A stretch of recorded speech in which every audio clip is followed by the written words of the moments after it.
બોટાદ જિલ્લાના રાણપુરમાં ભરવાડ સમાજ દ્વારા આયોજિત રાણપુરથી દ્વારકા પગપાળા સંઘનું વાજતે ગાજતે પ્રસ્થાન કરવામાં આવ્યું।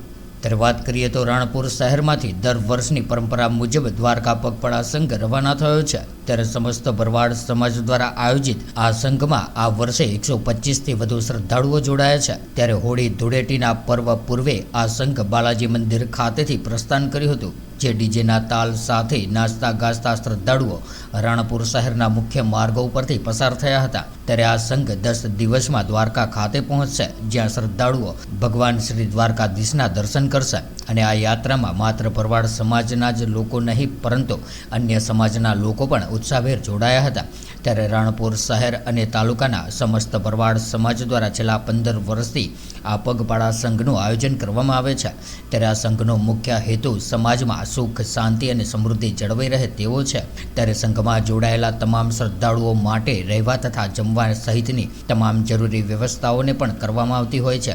સંઘ જ્યારે રાણપુરના જાહેર માર્ગો ઉપરથી પસાર થયો હતો, ત્યારે ગ્રામ પંચાયત પાસે રાણપુર ગ્રામ પંચાયતના સભ્યો અને કર્મચારીઓ દ્વારા આ પગપાળા સંઘનું ભવ્ય સ્વાગત કરવામાં આવ્યું હતું।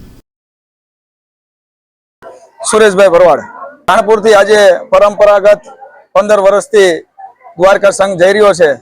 રાણપુર ભરવાડ સમાજ તમામ તાલુકાના સમાજના માણસો આ સંઘમાં જોડાય છે અને 125થી વધારે સંખ્યામાં આ સંઘ રાણપુરથી દ્વારકા જઈ રહ્યો છે। આ સંઘનો એક જ ઉદ્દેશ છે કે રાણપુર તાલુકાના ભરવાડ સમાજને સુખ શાંતિ મળે, સારા પરિવારમાં સારા સંસ્કાર મળે, એના માટે ભગવાન દ્વારકાધીશને પ્રાર્થના કરવા જઈ રહ્યા છીએ। રાણપુર ભરવાડ સમાજ આ સંઘનું આયોજન છેલ્લા 15 વર્ષથી કરી રહ્યું છે અને તમામ વર્ષે નવયુવાનો વધારેમાં વધારે જોડાતા રહે એવો પ્રયાસ હોય છે અને ભગવાન દ્વારકાધીશના દર્શન સારી રીતે થાય એવો અમારો પ્રયાસ હોય છે।